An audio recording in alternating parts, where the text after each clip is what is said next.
5월달에 나오는 건데요. 혈당 케어 바나바 홍삼이라는 거예요.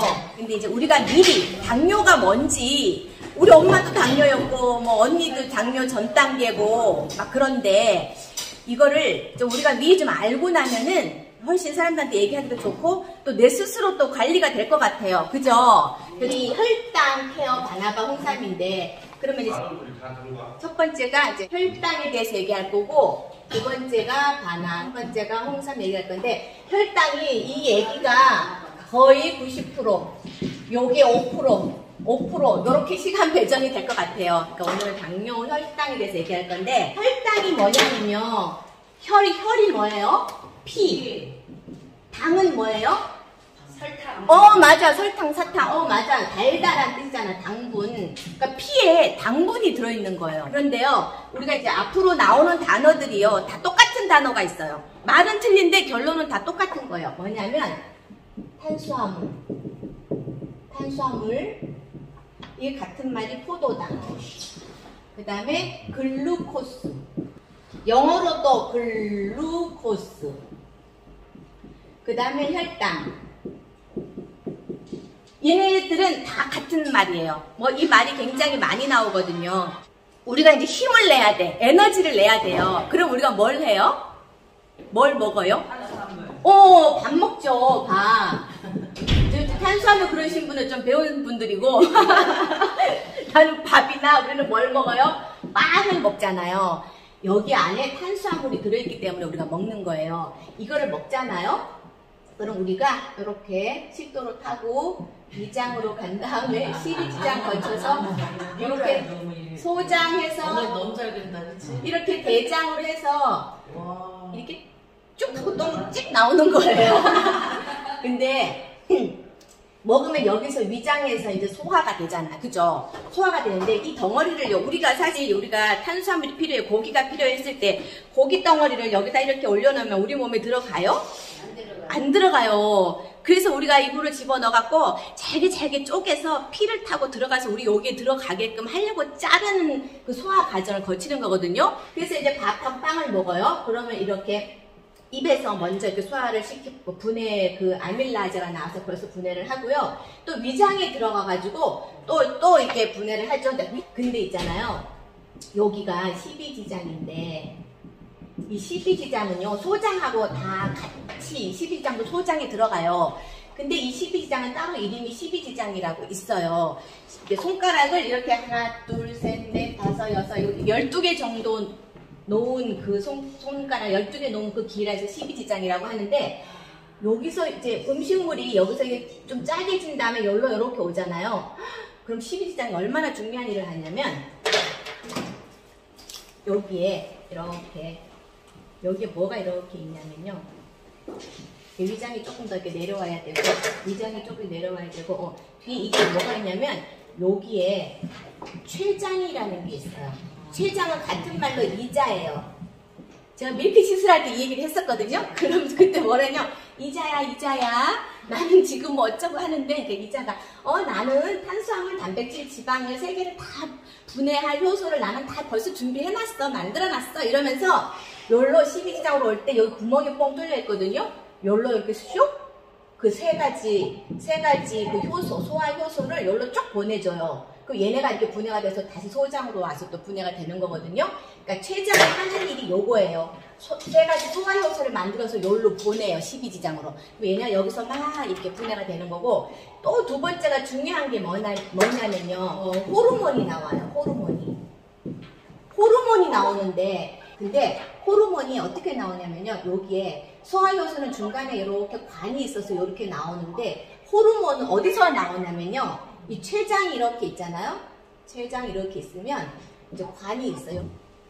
여기에 이렇게 옆에 이런데 아주 엄청 동글동글하게 이렇게 동글동글한 이런 세포들이 있어요. 요게 뭐냐면 섬처럼 생겼잖아요. 섬, 바다에 떠있는 섬처럼 생겼는데, 이거를 발견한 사람이 누구냐면 랑게르 한섬이라는 사람이에요. 랑게르 한스라는 학자거든요. 이 사람이 발견을 한 거예요. 보니까 뭐가 있어. 보니까 섬처럼 둥둥 떠있네? 근데 이게 거기서 호르몬이 나오네? 하면서 발견해갖고 여기를 이제 랑게르 한섬이라고 여기를 불러요. 세포라고 부르는데 이 세포가요 또 두 개로 나와요. 알파 세포랑 베타 세포가 나와요. 근데 우리가 필요한 이 지금 호르몬이 이거 지금 이게 뭐냐면 요게 여기서 인슐린이 나오는 거예요. 그래서 인슐린이 요렇게 나오는, 여기서 인슐린이 요렇게 이제 나오는 거죠. 인슐린이 막 퍼져갖고 나오는 원리가 있거든요. 근데 내가 지금 뒤죽박죽 한다? 이거 나오다가 저거 하는 거. 어쨌든 여기서 이제 막 먹잖아요? 그러면은, 이게 이제 우리 혈액 속으로 들어가죠. 소장에서 흡수돼서 혈액 속으로 싹 들어가고, 우리가 이게요, 그 혈액 속에서 다시 세포로 들어가주는 거예요. 그 포도당이.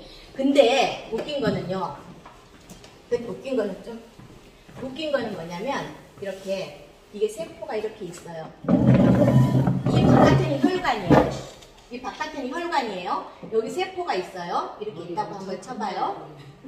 이렇게 한번 쳐봐요. 그러면 이게 혈관이에요. 피가 다니는 혈관. 여기는 세포라고 쳐봐요. 우리 모든 세포예요. 근데 있잖아요. 이 포도당을 먹잖아요. 그럼 포도당이 여기에 둥둥 이제 혈액을 따라서 다니겠죠. 포도당이 다니는데 이 포도당이 이 세포로 들어가야 돼요. 이제 들어온 게 뭐라 그랬어요? 빨간 게 요게 포도당. 포도당이 이제 혈액이 둥둥 떠다니는 거예요. 우리가 먹은 게 다 흡수가 돼가지고. 근데 이 포도당이 힘을 내려면 어떻게 해야 돼요? 우리 세포로 들어와야 되잖아요. 간으로도 가고 뇌로도 가고 어디도 가고 가야 되지. 이렇게 들어와야 되는데 이 포도당은 좀 봉사인가 봐? 봉사야. 봉사. 신봉 엄청 오랜만에 듣죠, 봉사. 별로 못 들어가. 얘는 그냥 혼자 다니는 거예요. 그랬을 때 누가 이거를 도와주는 애가 있어요. 그게 누구냐면 아까 그 췌장에 랑게르 한스 섬에 있는 베타 세포에서 만들어지는 인슐린이라는 친구가 같이 여기 분비가 확 돼요. 밥을 먹자마자 바로 인슐린이 같이 확 나오는 거예요. 엄청 나와요. 여기 나왔고 다니면서 얘가 어떤 역할을 하냐면요. 여기는 진짜 잘 들으셔야 돼요. 왜냐면 이거를 알아놓으면 이 원리가 다 있어요. 얘가 인슐린이 다니다가 이 세포막을 탁 여기서 이렇게 탁 건드리는 거예요. 뚝뚝 이렇게 건드리는 거예요. 그럼 이 세포가 여기서 이렇게 여기 수용체가 있어요. 인슐린 리셉터라고. 우리 왜 앱솔루트 셀렉티브 할 때도 그게 그게 이제 만약에 주름을 없앤 성분이 갔을 때 피부에는 리셉터라는 게 있어갖고 피부가 쫙 열면 골로 쏙 들어간다 했잖아요.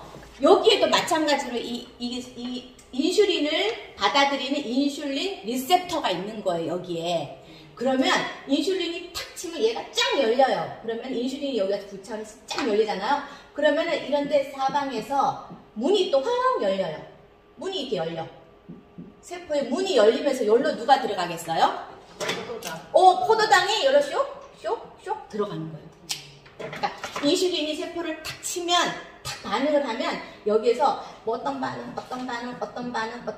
거쳐갖고요. 요 문이 열리게끔 또 탁 하는 거예요. 그럼 여기서 얘가 포도당이 쭉쭉쭉쭉 들어오죠? 쭉쭉쭉쭉 들어와가지고 또 어떤 과정 한 다음에 우리 여기 미토콘트리아 안에 있는 여기를 막 활성화시켜서 여기서 ATP를 활성화시켜갖고 여기서 힘이 나는 거예요. 여기서 힘이 나는 거예요. 이게 이제 원리거든요. 근데 문제는 이게 정상적으로 잘 돌아가면 문제가 없죠. 우리가 여기 포도당을 막 먹으면 인슐린이 막 나와가지고 이거 세포 속으로 싹싹싹싹 집어넣어 주니까 여기 혈액에 뭐가 있겠어요? 없겠어요? 조금밖에 없겠죠. 당이 다 피부 속 세포로 넣어줬으니까 이제 없는 거예요. 근데 이렇게 이제 정상적으로 잘 돌아가야 돼요. 근데 내가 한 가지 이제 여러분들 얘기를 해볼게요. 내가 밥을 먹을 때는 막 얘가 나와. 동시에 나와요. 그래서 이제 이게 가능해. 근데 내가 지금 10시야.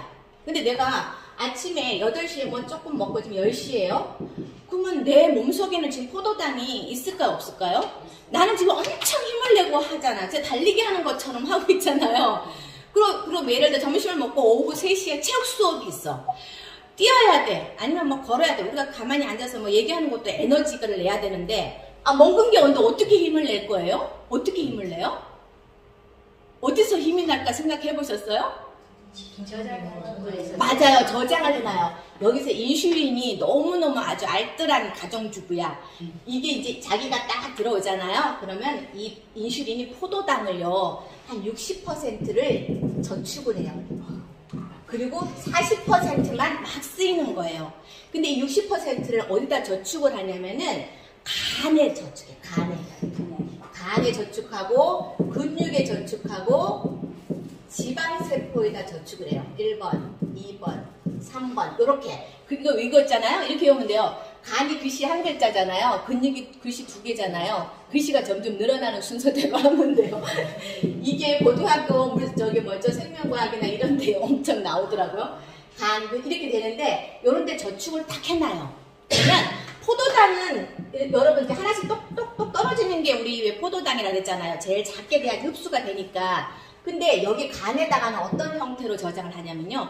이게 아주 몇 개인지는 모르겠는데 엄청 많은 숫자들이 막 얽혀가지고요. 막 지네끼리 얽혀가고 이렇게 만들라고 이게 글리코젠 또는 글리코겐이라고 하는데 글리코겐으로 포도당이 글리코겐으로 저축을 하는 거야. 우리가 통장에 저축을 60% 해놓는 게 글리코겐이에요. 글리코겐은 뭐냐면 글리는 뭐예요? 아까 글리는 뭐였어요? 뭐 글리가 들어가면 무조건 포도당이요. 글리코스 이게 글루코스고요. 젠은 뭐냐면 젠하고 겐이 있거든요. 이건 뭘까요? 최경 총장님 알 건데 글리코젠 젠이나 겐이라고 부르는데 이게 뭐냐면 우리 제네시스 타시는 분들 있죠. 제네시스란 뜻이 제네시스가 뭐냐면 발생시키다, 기원시키, 뭘 이렇게 만들어내다 발생시키다는 뜻이래요. 그러니까 이게 글리코겐, 이 글리포도당을 이렇게 글리코겐 형태로 이렇게 이렇게 발생시켰다 뭐 이런 뜻이래요. 그러면 어떤 호르몬이 또 나오냐면 아까 랑게르한섬 베타세포 안에 랑게르한섬에 알파세포하고 베타세포가 있다 그랬죠. 알파, 베타. 베타는 인슐린이 나와요. 그래갖고 이렇게 착착착착 포도당이 생기면 빨리 피로도 세포로 넣어주고 간으로 넣어주고 빨리빨리 저축도 시키고 이런 정리를 하는 게 인슐린이고, 우리가 공복 상태에 아무것도 안 먹었을 때는 이제 누가 호르몬이 나오냐면 뇌에서 명령을 내리죠. 야, 알파세포야, 지금 그 주인이 지금 큰일 났다. 지금 포도당이 다 떨어져 간다. 빨리 네가 빨리 나와라 하는 거예요. 그럼 여기서 뭐가 나오냐면요, 글루카곤이 나와요. 글루카곤.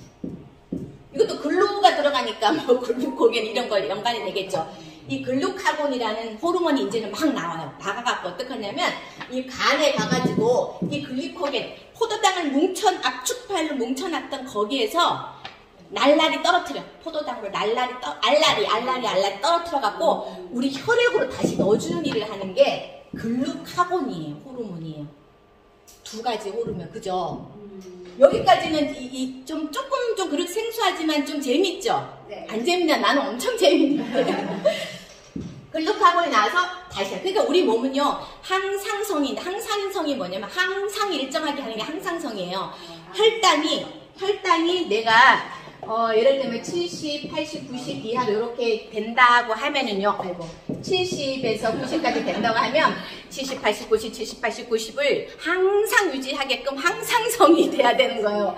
그럴 때 많으면 인슐린이 나와서 착착착착 집어넣어주고, 부족하면 글루카곤이라는 호르몬이 알파세포에서 나가고 다시 저축된 거 풀어갖고 또 주고, 우리 돈 없으면은 통장 가서 찾아갖고 쓰듯이 또 착착착 쳐주고 착착착 해주고, 인슐린이 나와서 펼쳐주고 글루카곤이 나와서 다시 혈액 속으로 포도당이 오게 해주는 역할을 항상 얘네들은 계속 이렇게 서로 이렇게 맞물려 가면서 하는 게 이게 길항작용이라고 하거든요. 이 둘이 이렇게 서로 이렇게 엇갈리면서 우리 몸을 유지를 하는 거예요. 이까지 하는 거는 지금 다 정상적인 사람들의 얘기고, 지금 우리가 문제가 되는 거는 뭐냐면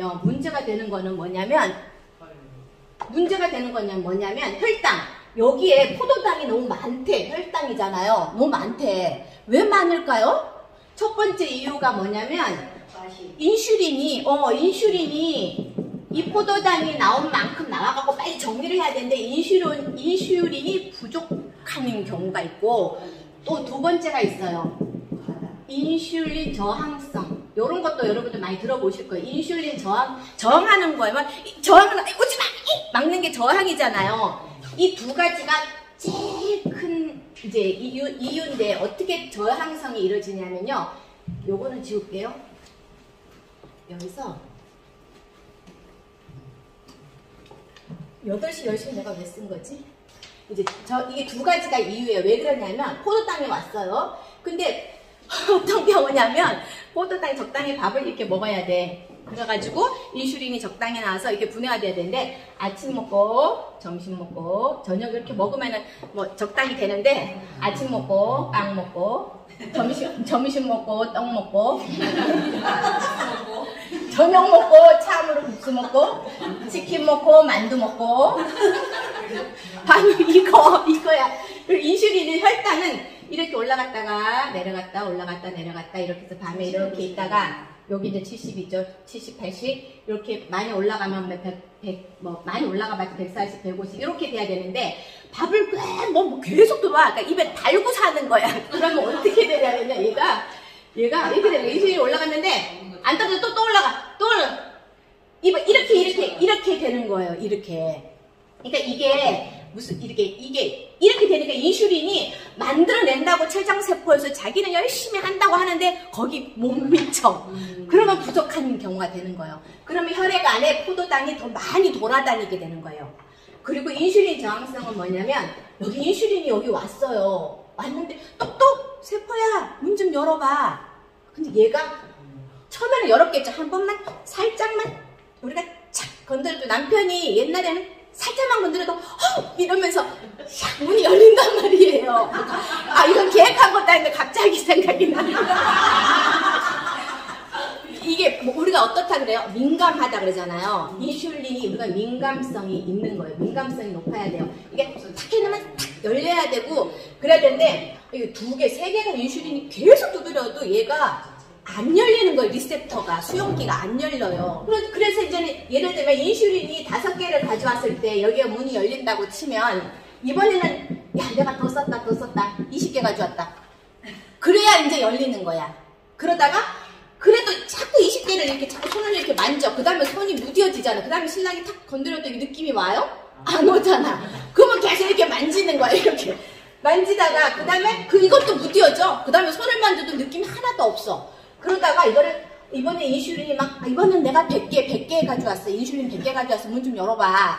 그러면 이제 겨우 열리고 포도당이 이렇게 들어가겠죠. 이게 민감성이 떨어지는 거예요. 그러니까 인슐린도 마찬가지예요. 이게 민감성이 떨어져서 얘가 아무리 인슐린이 풍부해. 엄청 췌장세포는 활발해서 만들어내는데도 여기에서 받아들이지를 못해요. 저항하고 밀어내는 거야. 그게 인슐린 저항성이라고 하는 거예요. 근데 인슐린 저항성은 굉장히 많이 나와요. 말이. 제가 저번에 이거에 대한 혈당케어, 가나바케어 얘기를 듣는 중에 이걸 듣는 건지 화장품을 듣는 중에 무슨 얘기가 나왔냐면 GLUT4라는 말이 나왔어요. 우리 저기 굿모닝 애터민지 신제품 거기 코너에 GLUT가 딱 나오는데 저런 어려운 걸 얘기를 해? 이제 그랬었거든요. 근데 있잖아 여러분도 오늘 들어보세요. 하나도 안 어려운 얘기더라고. 이게 뭐냐면 이렇게 인슐린이 들어가고 여기로 가고 여기를 탁 또 반을 이렇게 여기 문이 열린다 그랬죠. 요 문이 GLUT예요. GLUT 문이 그래서 당을 운송하는 단백질 당 수송 운반체예요. 운반체. 어떻게 되냐면 글루는 또 뭐라 그랬어요 아까? 여기 있잖아. 글루 또 글루코스예요. 이거 글루코스 포도당 T는 뭐냐면요. 글루코스가 아니죠. T는 뭐냐면 트랜스포터. 여러분들 포터 차 아시죠? 포터. 나 1톤 포터 샀다 2톤 포터 샀다 1.5톤 그 포터예요. 포터가 뭐 하는 거예요? 이거 옮기는 거잖아. 운반하는 거잖아요. 그러니까 여기 문이야. 이게 포도당을 여기로 운반해주는 문이라고 해서 글루트4라고 얘기하는 거고. 근데 우리가 서울이나 지하철 있는 곳에 사시는 분들은 지하철 갈아탈 때마다 갈아타는 곳 이렇게 돼 있고 밑에 영어로 뭐가 되어 있는지 아세요? 다 똑같아. 트랜스퍼라고 적혀있어. 갈아타는 곳 트랜스퍼. 갈아타는 곳 트랜스포. 밑에 파란색으로 1호선, 2호선 갈아타는 곳 밑에 트랜스포. 이게 트랜스포의 이 T예요. 이게 T. 트랜스포, 트랜스포터 다 같은 옮긴다는 거잖아요. 그래서 포도당의 문이란 소리죠. 포도당을 여기로 들어오게 하는 옮기는 문, 글루트라 부르고, 포가 뭐냐면요. 이건 숫자가 1부터 5가 있대요. 근데 제일 유명한 게 1, 2, 4예요. 글루트, 이제 그냥 글루트라 그러면 아, 이 문이구나. 포도당에 들어오는 문이구나. 이렇게 아시면 되고, 글루트 1이라 그러면요. 이게 뇌에서 이게 있는 거예요. 뇌에 있는 이 세포 들어가는 문. 그 다음에 이게 2번이라고 붙으면요. 이거는 간에도 이런 게 또 리셉터가 있을 거 아니에요. 이 문이 2번이고요. 4번이 붙으면 이게 근육하고 지방이. 우리가 있잖아요. 뇌는, 우리 머릿속에 뇌는요.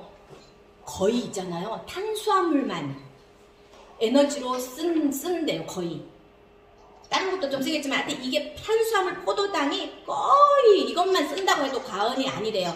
그래서 우리가 옛날에 학교 다닐 때 아침 먹을 때 뭐라도 이렇게 빵이나 밥이나 뭐라도 조금 먹어야지 뇌가 돌아간다고 얘기하잖아요. 에너지가 넣는다고 하잖아요. 그래서 이게 이제 뇌가 포도당을 엄청 많이 필요를 한대요. 그러니까 이렇게 되는 거고, 그래서 이게 문이 글루트포인데 이게 아마 다음번에 뭐가 또 나올 때 글루트포라든가 글루트라는 말이 나오면 아, 여기에 포도당이 세포로 들어가는 활짝 열리는 문이구나, 이렇게 생각을 하시면 또 이해가 빠를 것 같아요. 그래서 인슐린 저항성이라든가 인슐린이 부족할 때요, 이게 안 들어가니까, 그러면 안 들어가면 어떻게 되겠어요? 이런 이유들로 여기에 안 들어가면 하나는 여기가 문이 안 열려, 하나는 이게 문이 안 돼. 안 되면 어떻게 되냐면요, 여기에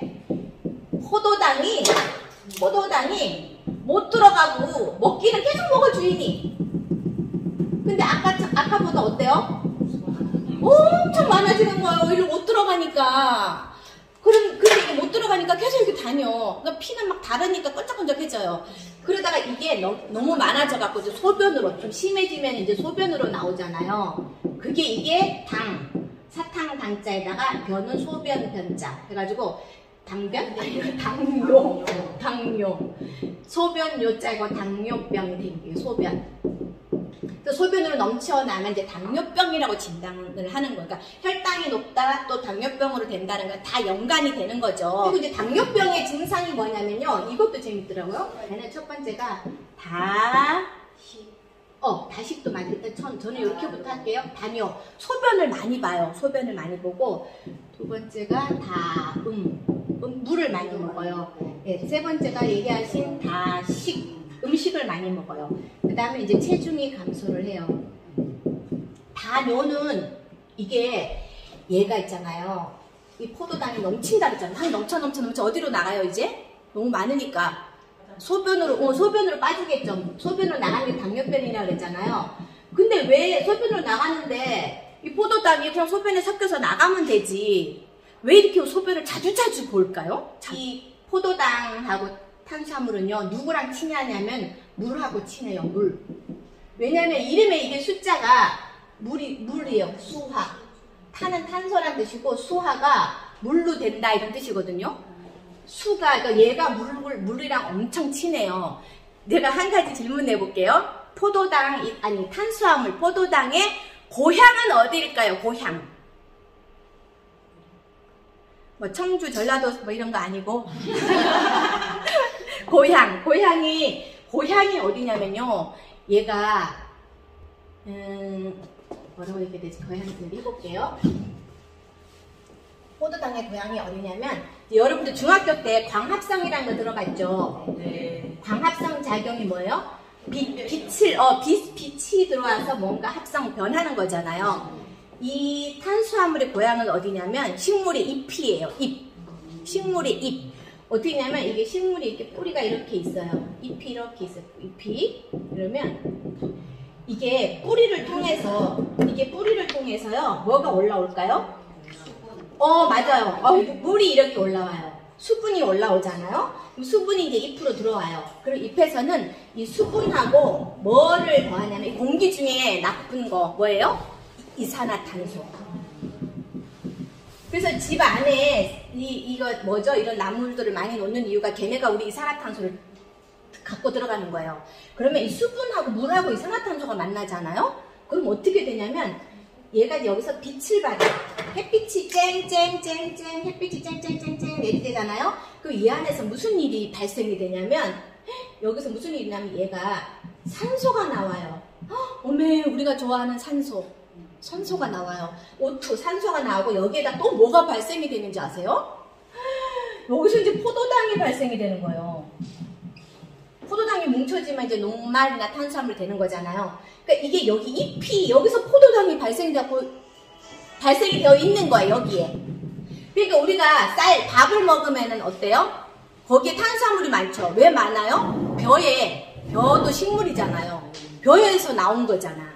그죠? 옥수수 탄수화물 많겠죠. 그것도 우리가 옥수수도 햇빛을 보고 광합성 작용을 해서 그래서 이 탄수화물이 만들어진 거예요. 그러니까 얘는 우리가 병원에서 있잖아요. 어디 몸이 안 좋을 때 포도당 링겔 맞잖아요. 지금 윤한창 사장님 링겔 맞고 있는 것 같은데 입원하셨어요? 안 들리시나? 어쨌든 이거 이제 그 링겔을 맞으면은 포도당은 막 몸으로 빨리 흡수를 시켜버리잖아. 그죠? 빨리 흡수를 시키기 때문에 포도당인데 그래서 이제 이게 물하고 엄청 친해요. 포도당이 물하고 친해갖고 나갈 때 그냥 혼자 안 나가. 얘가 물을 끌고 나가버리는 거야. 그러니까 계속 이렇게 물을 끌고 나가버리니까 어떻게 돼요? 자꾸 소변을 자주 보고 그러니까 나는 너무너무 갈증이 나. 목이 말라요. 목이 말라. 그래서 계속 물을 마시게 되는 거예요. 계속 물을 마시게 돼. 그리고 있잖아요. 이 포도당이 이 세포로 들어가야 되는데 지금 못 들어가고 있죠. 못 들어가니까 어떨까요? 내가 힘이 나요? 힘이 날까요? 힘이 안 나고 계속 처져 있는 거예요. 아침 이만큼 먹었는데도 그냥 자고 있고 점심 이만큼 먹어도 죽겠고 피곤하고 이게 왜냐면 포도당이 넘치는데 세포로 못 들어가니까 이 세포에서 아까 ATP 에너지를 못 내는 거예요. 그러니까 먹어도 배고파 또 먹어 배고파 그러니까 자꾸 먹는 거를 자꾸 더 먹게 되는 거예요. 그러면 계속 악순환 되겠죠. 포도당이 많아. 그러면 인슐린이 저 포도당들이 엄청 많네. 나 빨리 가야 돼. 그러니까 지네들도 빨리 만들어서 인슐린도 넘치고 포도당도 넘치고 와 혈관이 난리가 나는 거예요. 인슐린이 고인슐린 상태가 되고 포도당도 고혈당 상태가 되는 거예요. 이는 못 들어가는데 어떡하죠? 되게 안 좋은 상태죠. 그렇다 보니까 어때요? 우리 세포가 굶으니까 체중은 당연히 감소하게 되어 있는 거예요. 살이 안 쪄요. 살이 빠져요. 네, 살이 빠지는 거예요. 그렇게 빠지는 건데 우리가 아까 당뇨병 얘기했잖아요. 당뇨병이 4가지가 있더라고요. 1형, 2형, 그 다음에 약물을 먹어서, 그 다음에 임신성 당뇨. 근데 이거 임신은요, 임신했을 때만 하는 거기 때문에 이거는 뭐 별로 없겠죠. 우리 큰언니가요, 2년, 3년 전에 대장이 안 좋아서 뭔가를 하면서 약을 엄청 먹었는데 혈당이 높대요. 당뇨가 생긴 거예요. 그래서 엄청 슬펐는데 약물 때문에 일시적으로 생긴 거예요. 그러니까 약물하고 임신은 걱정을 안 해도 근데 사실 임신했을 때 이게 걸리잖아요. 아기가 나중에 확률이 조금 더 많대요. 그리고 왜 그러냐면 이게 유전이 있고 가족력이 있는데 뭐가 틀리냐면요. 유전은 DNA 자체가 이제 이 당뇨병이 있는 사람이고요. 가족력이 뭔지 아세요? 가족력? 내가 빵을 좋아해. 그러면 우리 딸한테 야 너도 빵 먹어 빵 맨날 간식으로 빵만 줘. 내가 엄청 달콤한 감만 좋아해 가야지. 그럼 맨날 감만 사와. 식구들한테 내가 좋아하는 것만 쫙쫙 먹이는 거예요. 그럼 이 집 가족들 4사람은 먹는 게 똑같아. 생활 식습관도 똑같고 패턴도 똑같고 엄마가 해주는 거 맨날 엄마가 쌀밥만 좋아해. 흰쌀밥. 그러면 애들도 평생 흰쌀밥만 먹는 거예요. 그렇잖아요. 그리고 얘네들이 잡곡을 한번 먹으면 못 먹겠다고 막 그렇게 얘기하죠. 그게 가족력이. 그러니까 엄마가 그렇게 하는 집안에 당뇨가 걸리면 가족력 때문에 이렇게 경우가 많대요. 그래서 내가 흰쌀밥을 좋아해도 잡곡을 섞어서 애들한테 먹여야지 되는 거잖아. 근데 이제 중요한 게 있죠. 1형은 뭐냐면요. 이 전체 당뇨의 한 5%밖에 안 되는데, 이거는 어린이들한테 걸리는데요. 이게 뭐냐면 얘는, 애기들인데 얘네는 주사로 인슐린을 넣어줘야 돼요. 왜냐면 아까 췌장에 무슨 세포였어요? 랑게르한스 섬 안에 베타 세포의 인슐린이요. 고장이 났어. 아니, 이 췌장 세포가 고장이 났어. 베타 세포가. 이 베타 세포가 고장이 나가지고 인슐린이 한 개도 분비가 안 돼요. 그래서 얘는 어떻게 해야 되냐면 주사로 계속 놔줘야 돼요. 평생을. 네, 여줘야 되고, 근데 이것도 자가 면역 질환이래요. 뭐 면역이 뭐 자기를 뭐 공격하는 왜 우리 그런 거 있잖아요. 그런데 이 형이 이제 95%를 차지하는 게 우리 이 형이에요. 그래서 우리가 보통 얘기하는 당뇨병이다 그러면 이 형 당뇨병을 얘기하는 거예요. 95%가 해당이 되는데 이게 이제 아까 얘기했던 이런 걸로 인해서 우리 생활 습관적으로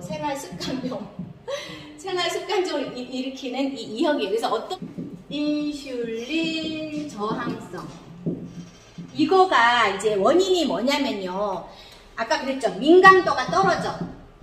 여기 와서 탁 건드리면 열려야 되는데 안 열려. 그러니까 민감도가 떨어져. 대신에 저항성은 높은 경우를 얘기하는 거예요. 이게 원인이 뭐냐면요. 첫 번째가 고탄수화물. 포도당이 넘치게 먹는 거예요. 두 번째가 복부 비만. 내장 지방. 세 번째가 뭐 스트레스도 있고 뭐도 있고 뭐도 많은데 이제 첫 번째, 두 번째가 제일 중요한 거죠. 우리가 이제 그래도 고칠 수 있는 것들이에요. 스트레스는 그냥 받는 거기 때문에 참 고치기가 힘든데 이거는 이제 어떤 거냐면은 아까 얘기했죠. 너무너무 먹을 거를 많이 먹어가지고 인슐린이 분비량이 너무 많아요. 이게 인슐린이 있잖아요. 탄수화물이 들어올 때는 인슐린이 확 분비가 된대요. 근데 단백질하고 지방이 들어오면 거의 조금밖에 안 나온대요. 그러니까 인슐린은 탄수화물에만 작용을 하는 애예요. 포도당에만. 근데 이렇게 자꾸 아까 얘기했듯이 먹고 또 먹고 하면 우리 아까 그 췌장의 그 베타세포가 어떻게 했어요? 아우, 나 일 열심히 하니까 좋겠다 그러겠어요? 지쳐요. 췌장이 지쳐. 피곤해. 이 주인은 또 먹는 거야? 또 만들어야 돼? 또 만들어. 그만 좀 먹어라 이러면서 계속 하면서 이게요 나중에는 어떻게 나는 망할 거야. 망가져 버리는 거야. 췌장이 그 베타세포가 망가져요. 더 이상 이제 진짜 고부하가 걸리는 거예요. 포도당을 만드는데 이게 진짜 그 만드는 것도 한계가 있지. 근데 이 베타세포는요, 췌장에 있는 베타세포는 한번 망가지면 회복이 안 된대요. 식후에도 계속 고혈당이 유지될 때 이때 인슐린 저항성. 이게 어느 정도 이렇게 하다가 이렇게 해야 되는데 계속 높아버리면 얘가 이제 아까 얘기했잖아. 그냥 나중에 이렇게 해도 안 열리는 거야 문이. 그죠? 처음에는 살짝만 해도 열렸는데 지금은 막 이렇게 해도 못 느끼는 거예요. 그게 인슐린 저항성이에요. 그 다음에 복부 비만은 이제 내장 지방인데요. 우리 지방은 두 가지가 있대요. 이렇게 배가 이렇게 있어요. 배가 이렇게 표현을 드리면 안 되는데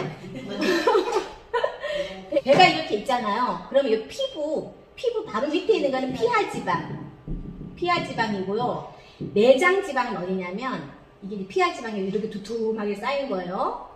그래서 이렇게 내가 이렇게 튀어나오게 되는구나. 그 다음에 여기 이제 장기가 있잖아요. 췌장도 있고 뭐도 있고 장기 사이사이에 있는 게 내장지방이에요. 그 내장지방은 눈에는 보이지는 않지만 속에 이게 끼어있는 거예요. 누렇게 끼어있더라고요. 어머 세상에 그렇게 누렇게 끼어있는 거 처음 봤어요.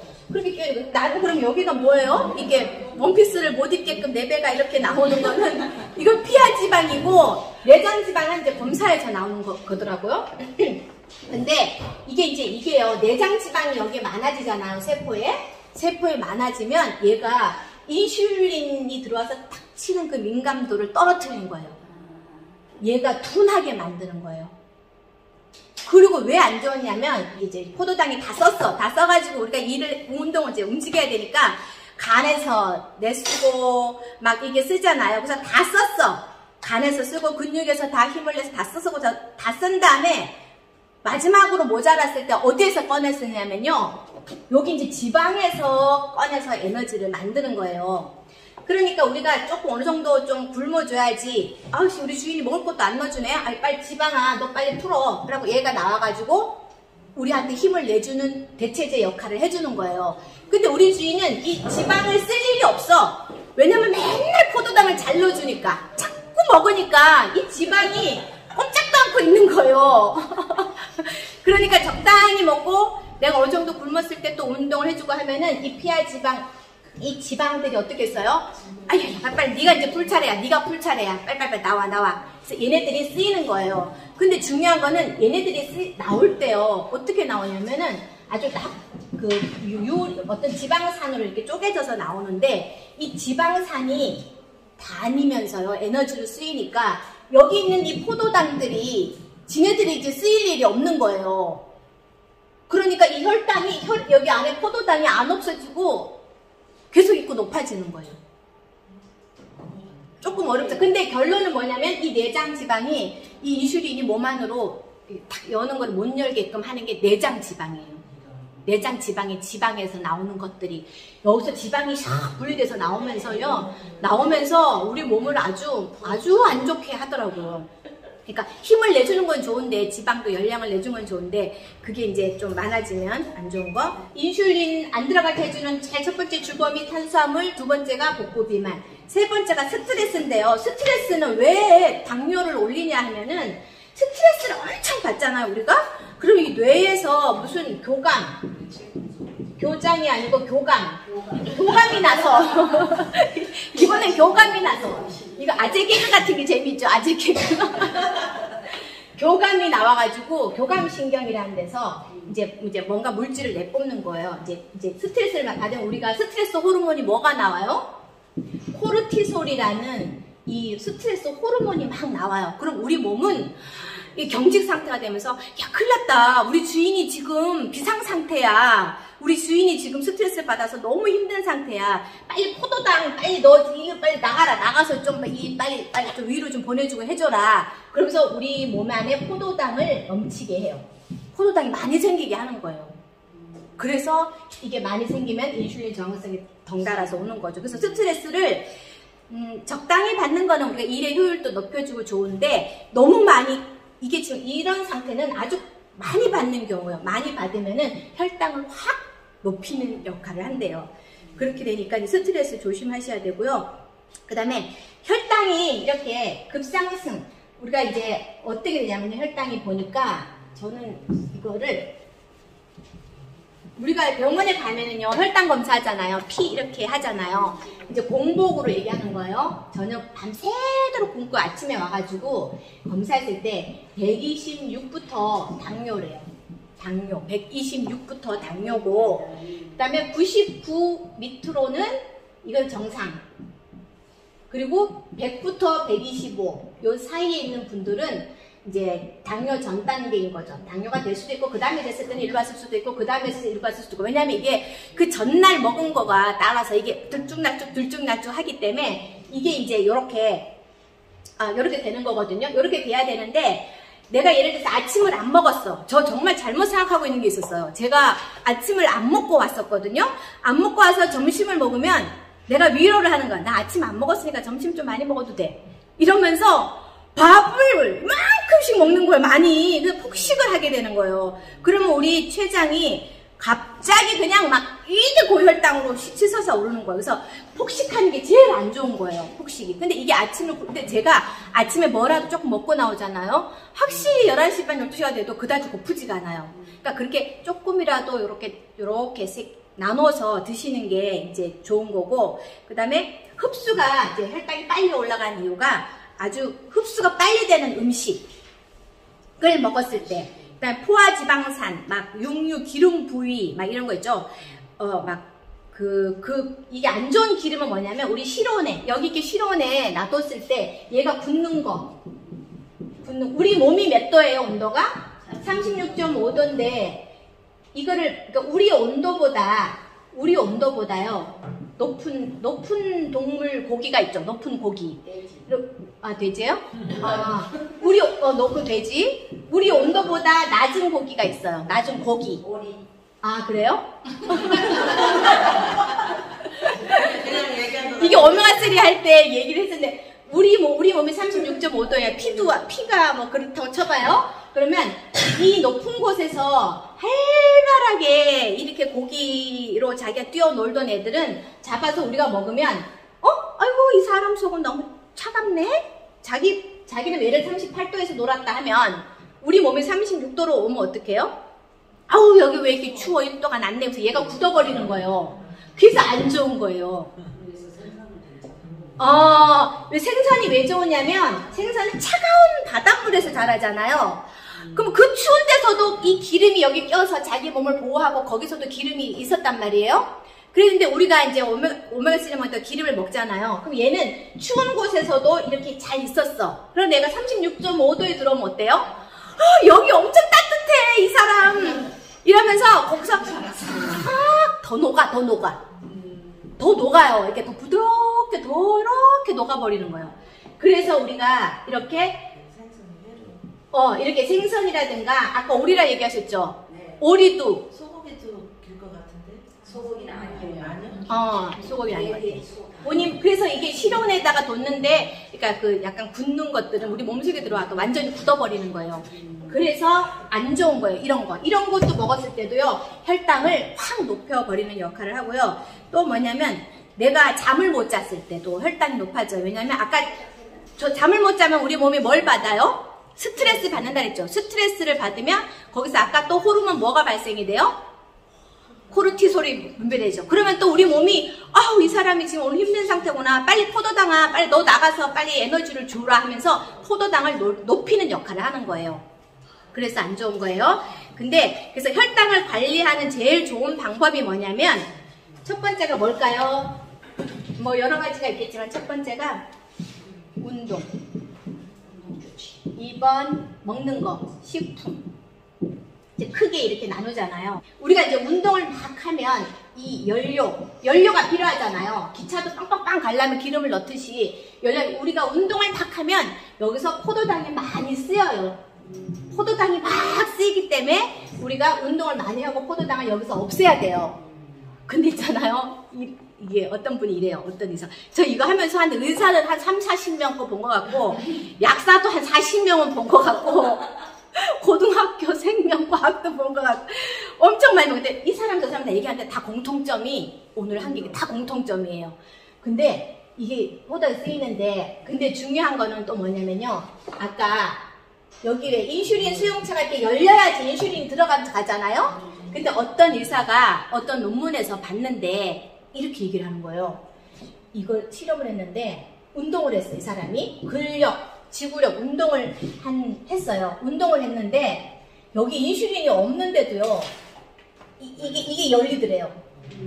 원래 인슐린이 탁 쳐서 뭐 반응 옆에 거 건드려 한 다음에 얘를 건드려야 되잖아요. 그래야 열리는데 운동을 했는데 인슐린이 없는데도 이 문이 열려갖고 포도당이 들어가더래요. 근데 이분이 하는 말이 이게 완전히 밝혀진 건 아니지만 이런 게 있었다는 게 그게 이제 어떤 논문에 있다고 얘기를 하더라고요. 그러니까 일리가 있는 말 같아요. 근데 내가 그 얘기 하려고 했구나.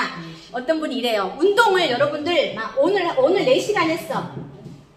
그러면 다음날 한 2, 3일 안 해도 되겠지 이렇게 생각하잖아요. 보통 보통 그러는데 이게 제일 안 좋은 거래요. 그래서 어떻게 해야 되냐면요. 우리가 힘차게 땀나게 이틀에 한 번씩 운동 30분 해라 이거는 맨날 듣는 얘기인데 이 당뇨병과 관련해서는 어떤 게 있냐면요. 밥을 먹고 나잖아요. 그러면 최소 15분이라도 걸어줘라. 밥 먹고 걸으면 배 아프던데. 아니 밥을 먹고요 이렇게 돌아. 그래서 하는 말이 어떤 분이 뭐라 하냐면 화장실에다가 또 갔다 와라. 움직여라 밥 먹고. 네네 움직여야 된대요. 화장실에다가 또 갔다 오래요. 근데 내가 그 얘기를 딱 들으면서 화장실도 안 갔다 오고 앉아있을 수가 있겠구나. 왜냐면 빨리 먹고 앉아가지고 다른 업무가 빨리 시작되는 경우는 정말 소변 갈 시간도 없는 거예요. 그래서 이분이 하는 말이 좀 10분 15분을 밥 먹고 나면 걸어주고 이것도 못 걸으면 화장실이라도 갔다 와라. 어쨌든 걸어야 되는 움직여야 되는 거예요. 뭐 특히 저녁에 이렇게 하면은요 더 이렇게 왜냐면 아침은 우리가 먹고 나면 어때요? 센터를 나오다 보면 걸어야 되고 막 하니까 점심도 먹고 걸어야 되니까 그게 되는데 저녁을 먹고 나면 어때요? 설거지 딱 하고 나면 바로 앉아서 테레비 보거나 저 테레비 안 봐요. 앉아서 테레비 보거나 주말에 한 번만 봐요. 토요일날 일요일날 그 주말 연속고 하나만 딱 보고 그리고 그게 가끔 결방이 돼요. 그러면은 들어갔는데 안 나와. 야 오늘 왜 이거 안 하냐? 이러고 네이버에 찾아봤더니 어제 그 밑에 내일 하루 쉰다고 나왔었대요. 근데 그것도 안 보고 보는 거예요. 근데 밥을 먹고 바로 그렇게 앉아있는 경우가 제가 많더라고요. 저도 이번에도 계속 있잖아요. 아파트 세 바퀴 뛰어야 되는데 며칠을 뛰었거든요. 근데 이제 이게 다가오니까 하나라도 더 보려고 무조건 앉아갖고 보기 시작하면요. 너무 재밌는 거예요. 이제 이게 고리가 이제 연결이 되잖아요. 근데 이제 이 사람 얘기한 거를 예전에는 이해를 못했는데 그 다음에 들으니까 또 이해가 돼. 그럼 이제는 2배속으로 보는 거예요. 2배속으로 봐도 이게 다 들려. 근데 안 들리면 다시 앞으로 막 이렇게 해서 계속 보는데 그게 너무 재밌어서 저녁에 하다 보면요. 진짜 몇 시간 앉아갖고 그대로 그냥 그것만 하고 있는 거예요.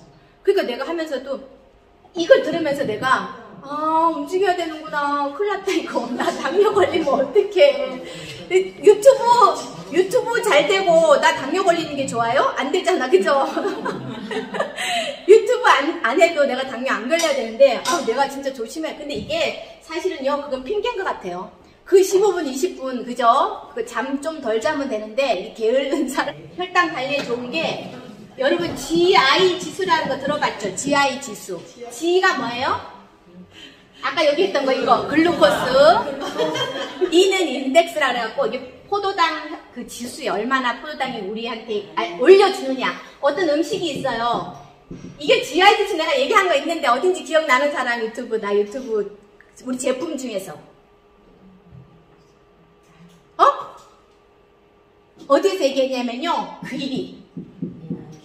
귀리 얘기할 때 이 GI 지수를 얘기하면서 이 귀리가 GI 지수가 하여튼 엄청 낮아요. 어떤 게 GI 지수가 뭐냐면 이게 높은 게 있고 중간이 있고 낮은 게 있어요. 낮은 게 뭐냐면 우유 같은 거, 사과 이런 거는 낮아요. 혈당을 높이는 거를 천천히 높이는 거. 이게 숫자가 50 이하면은 낮은 거예요. 근데 낮은 게 좋은 거예요. 그리고 이 고는요 높은 거 이거 뭐냐면 하얀 쌀 백미 뭐 콤프로스트 콤프라이트 뭐 이런 것들 뭐 그런 거 하얀 쌀들. 그다음에 중간쯤 되는 게 뭐냐면 이게 현미가 중간이더라고요. 왜냐면 이 낮은 거에는 거의 없으니까 이제 현미를 먹는 건데 현미에다가 또 여기는 또 무슨 바나나도 중간 정도. 바나나가 여기인가? 하여튼 중간 정도. 여기서 이게 고가 안 좋은 거거든요. 그래서 혈당 지수가, 그러니까 이 귀리가 혈당 지수가 낮아서, 근데 수치가 완전히 여긴 아니에요. 왜냐면 곡식 종류라 완전히 이렇게 이 정도까지는 안 오는데, 하여튼 중간 이하 요 정도 돼가지고, 백미보다 훨씬 낮기 때문에 이 귀리가 이제 우리한테 좋은 거거든요. 여러분들 있잖아요. 당뇨 환자라면은 다 듣는 말이 있어요. 병원에 가갖고. 당화 알아요? 당화혈색소 알아요? 네, 아직 들어봤어요. 당화혈색소가 뭐냐면 당화혈색소가 뭐냐면 꼭 나오지. 네? 건강검진 가면 당화혈. 우리가 옛날에 있잖아요. 병원 가면 당뇨 검사 한다 그러면 어떻게 해요? 손에 쭉 해가지고 여기 표를 쭉 해갖고 120이다 130이다 하잖아요. 근데 내가 의사 만나러 가니까 전날 쩔쩔 굶었어. 아니면 진짜 이 우유만 한 잔 먹었어. 그랬더니 그 다음날 갔는데 혈당이 쭉 내려가 있어. 그러면 의사가 아이고 관리 잘했네요. 이러고 집에 왔어. 근데 막 먹어. 어차피 나는 당뇨야.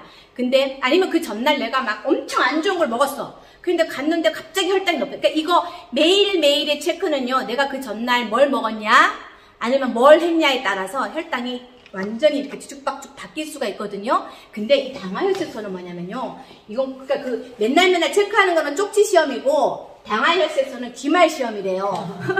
이거는 당이 됐어. 혈색소가 영어로 뭐냐면 헤모글로빈이에요. 헤모글로빈이 혈색소거든요. A1C 이렇게 있는데 요게 이제 우리가 있잖아요. 검사하면 요게 나와요. 요런 게 이제 검진표에 보면은 나오면 이게 당화혈색소구나 보면 알고 헤모글로빈이 이렇게 적혈구 안에 이렇게 들어있는 요게 헤모글로빈이 들어있잖아요. 여기 안에 산소를 여기서 운반을 하고 영양소도 운반하는 그 혈색소 헤모글로빈이 있잖아요. 근데 여기에요. 뭐가 붙은지 아세요? 이 당이 붙은 거예요. 이 당이. 이 혈색소 안에 당이 붙은 거예요. 근데 기본적으로 붙어 있대요. 기본적으로 붙은 거는 이 당화혈색소는 이런 거. 이제 당뇨 환자가 병원에 갔어. 이번 달에 갔어. 3달 만에 한 번씩 가요. 당뇨 환자들이 큰 병원을 갈 때 3달에 한 번씩 가서 당화혈색소 검사를 하잖아요. 이거는 공복이고 뭐고 밥을 실컷 먹건 적게 먹건 아무 상관없대요. 그냥 피를 뽑잖아요. 뽑으면 숫자가 6.5가 나오잖아요. 그러면 당뇨 환자들은 6.5 선을 약을 먹으니까 6.5만 유지해도 괜찮다 이렇게 얘기를 해주는 거예요. 근데 이게 5.6 요 정도가 돼야지 정상이에요. 5.6 밑으로가 정상이에요. 근데 아직 완전히 없을 수는 없고 5.6 이하가 당뇨가 정상이거든요. 그러면 이제 요 중간에 있는 사람들은 조금 이제 뭐 당뇨 전 단계가 되는데 이게 우리 헤모글로빈 안에 포도당이 붙어버려요. 이렇게.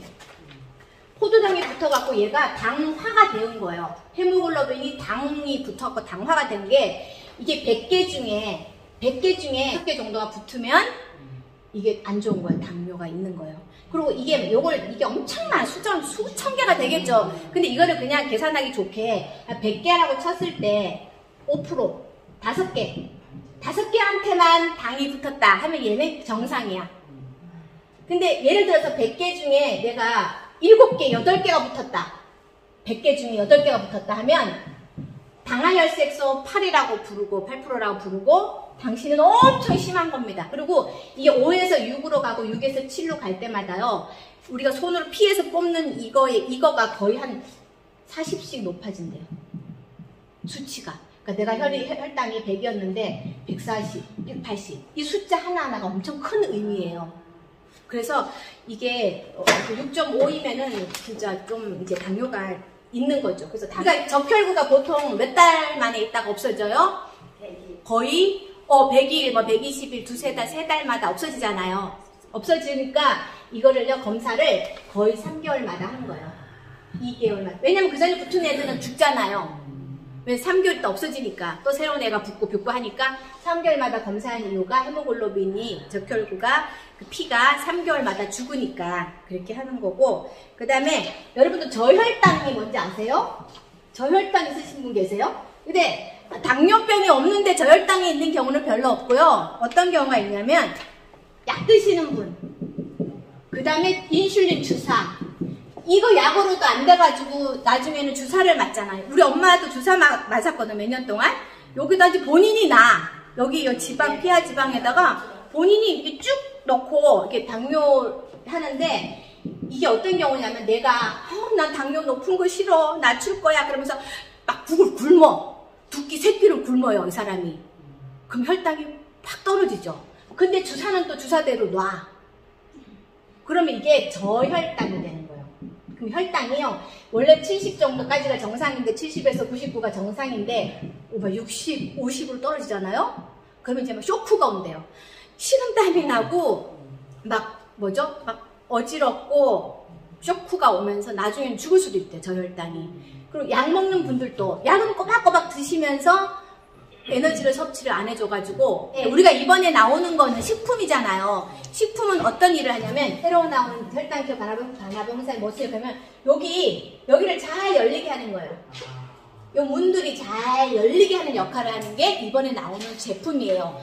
여기 있는 거를 없애는 게 중요한 게 아니라 잘 들어와서 뭐 이렇게 전체적인 작용을 하는 거. 막 내가 당뇨 환자인데 굶은 상태에서 운동을 너무 열심히 해. 그래도 저혈당에 걸릴 수 있는 거야. 그래서 조심해야 되고. 그 다음에 너무 11시 넘었다. 그만할까요? 그래, 줄여야 되는구나. 중간에 쓸데없는 얘기를 빼야 되는데. 아나바. 예, 이거 당뇨에 좋은 영양소가 뭐냐면 여기 있거든요. 비타민 B하고 C. 꼭 드시래요. 비타민 B하고 C가 당뇨에 엄청 무조건 저 약사분이 무조건 B와 C를 드셔야 된다고 당뇨에는 막 이러고 근데 다른 분들도 다 얘기해요. 비타민 B, C. 왜냐면 당뇨 약을 먹으시는 분들의 그 약이 메트포민인가 있는데 그 약이요. 이 비타민 B 12번이라는 그 비타민 B가 우리 몸에 흡수되는 걸 얘가 방해를 시킨대요. 그래서 우리가 비타민 B를 먹잖아요. 그럼 어느 정도 먹으면 그 당뇨약이 얘를 막 방해를 시켜. 우리 몸에 흡수가 안 되게 하니까 비타민 B가 절대적으로 부족하게 된대요. 당뇨약을 먹는 사람이. 그래서 비타민 B를 따로 섭취를 해줘야 되는 거예요. 그래서 비타민 B하고 C를 이제 드셔주시면 좋고 이게요. 당뇨가 엄청 심해지면 어떻게 되는지 아세요? 합병증이 손가락 감각이 없고 발가락 끝이요. 막 썩어요. 왜냐면 상처가 나도 얘가 느끼지를 못해 내가. 그러니까 이걸 그냥 다니다가 얘가 막 곪고 썩고 발가락까지 잘라야 되고 왜냐면 이 피는요 끈적끈적해. 당이 많아가지고. 그래서 우리 큰 혈관들로 가서도 심장이나 뇌에 문제를 이렇게 진짜 중요한 거는 미세혈관. 우리가 이게 심장에서 멀어질수록 발가락은 심장에서 엄청 멀잖아요. 멀어질수록 피가 잘 못 가는 거예요. 이 끈적끈적한 피가. 그러니까 가다가 이 발가락 끝까지 못 가니까 여기를 만져도 느낌이 없는 거예요. 느낌도 없으니까 거기가 상처가 났어. 그래도 치료도 안 해. 그냥 냅둬. 그러다 보면 그게 저기 하게 되면 또 눈의 이 망막에도요. 그 아주 작은 미세혈관들이 엄청 많이 있대요.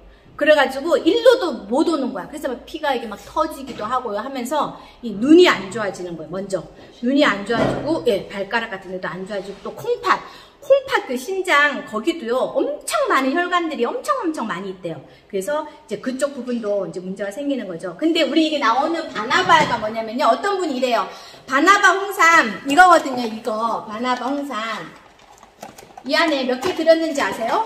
아이고 한 달치 30포 들어있어요. 여기에 하루에 이거 하나 먹는 거예요. 근데 이걸 먹었는데 이래요. 어떤 분이 바나나 맛이 왜 안 나지? 이거를 바나나로 보는 거예요. 바나나가 아니라 바나바. 우리 어제 나온 거 어린이 홍삼은 바나나가 들어있어요. 바나나가. 근데 이거는요 바나바예요. 이건 뭐냐면 저기 열대식물인데 이 나무인데 여기에서 잎이 있어요. 이 잎에요 코로솔산이라는 그 영양소가 들어있는데 이게 아까 여기 혈당이 우리 몸에 잘 들어가게 해주는 역할을 하는 게 이 코로솔산이래요. 그래서 이 바나바를 여기 넣어놨는데 여주보다가 이게 더 유명하던데요? 여주보다가? 우리 여기에 여주가 들어있어요. 여주 추출물이. 여기에 여주 추출물도 들어있으니까 여러분들 이제 안심하시고 드시면 되고 뭐 여기에 엄청 많이 들어있어요. 귀리, 식이섬유, 여주,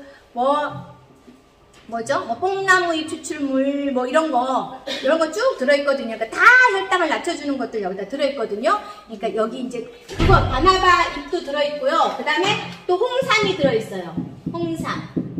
당뇨 환자가 홍삼을 먹으면 많이 도움이 된대요. 왜냐면 여기 홍삼의 역할이 그 혈액순환을 잘 도와주게 하는 게 있잖아요. 그러니까 피가 이렇게 끈적끈적할 때 혈액순환이 안 돼서 다 문제 생기는 거잖아요. 그래서 홍삼을 드셨을 때 이게 혈액순환이 잘 되게 해가지고 이 당뇨병을 낮춰주는데 역할을 하는 거예요. 그래서 이 바나바 홍삼이 이제 바나바랑 이 홍삼이 들어가 있는 이 혈당케어 제품이 나오는데 우리 이제 다 50대, 60대잖아요. 50대, 60대니까 이거 진짜 조심해야 돼요. 당뇨 안 걸리시게 다 조심하시기 바랍니다. 아셨죠? 네. 감사합니다.